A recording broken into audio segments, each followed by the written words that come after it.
треба да се договара утре со мене, во смисла јас да му отстапувам пат за да има поширок простор. Како јас ќе му дадам кога мене ме загроза животот му го загроза.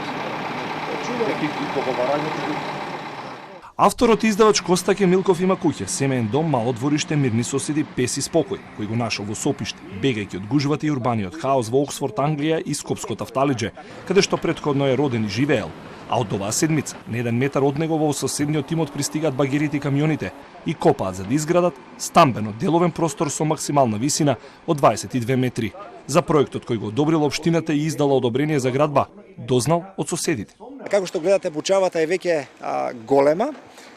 Колку време ќе се гради, тоа е допрва треба да го дознаеме од самите работници и токму затоа јас потегнав една иницијатива да го сопреме ова, затоа што сметам дека воопшто самиот простор, начинот на кој се гради, капацитетот за градење и визијата за градење првенствено го нарушуваат хуманото живење на сите луѓе кои се тука жители.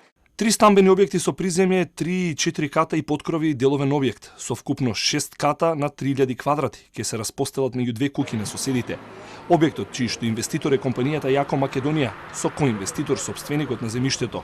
Според планот на инвеститорот, спротивно од архитектонски и урбанистичкиот проект, сите возила ќе влегуваат и излегуваат крај работ на куќата на Милков. Оваа улица ќе се користи како решение, но по договор откако тоа одобрение е добиено, така што тоа значи дека овој инвеститор треба да дојде да разговара со сите 32 семејства, допрва да преговара пристап со обраќаен до самиот негов објект.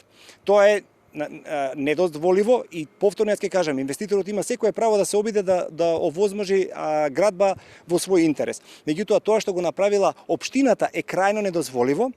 Наводите на Милков не одведоа во општината по одговори. Градоначалникот чиј што подпис дава амин на градбата бил излезен на терен, а главниот урбанист во општината писмено одговори дека во одобрението за градба нема ниту една дамка, иако според АУПот целиот сообраќај треба да се одвива на малата и тесна улица 10. Основниот проект е изготвен во согласност со архитектонско-урбанистичкиот проект АУП и нема разлики во однос на пристапот. Согласно архитектонско-урбанистичкиот проект, сообраќајниот пристап за моторни возила, официјалниот влез и излез во парцелата е предвиден од пристапниот пат, улица 10 од југоисточната страна. Милков го стаса рокот и вложи жалба до второстепената комисија во Министерството за транспорт и врски, со надеж дека надлежните ќе се согласат со него, дека освен сообраќајното решение кое е спротивно на законот, водоводната и канализационата мрежа не може да го издржат овој објект.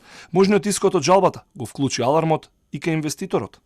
Жалбата преку второстепената комисија не го запира одобрението за градба, но ние одлучивме да не превземаме дополнителни градежни активности освен ископот на земја, додека не одлучи надлежното министерство. Ќе почитуваме секоја одлука, иако ги испочитувавме сите барања и ги наведовме сите потребни документи. Дополнително, иако законот предвидува 30% зеленило од вкупната површина, ние вцртавме 50% за да не го нарушиме амбиентот на околните жители. Добивме дозвола за максимум 6 ката, но одлучивме 3 стамбени куќи да бидат максимум 3 ката.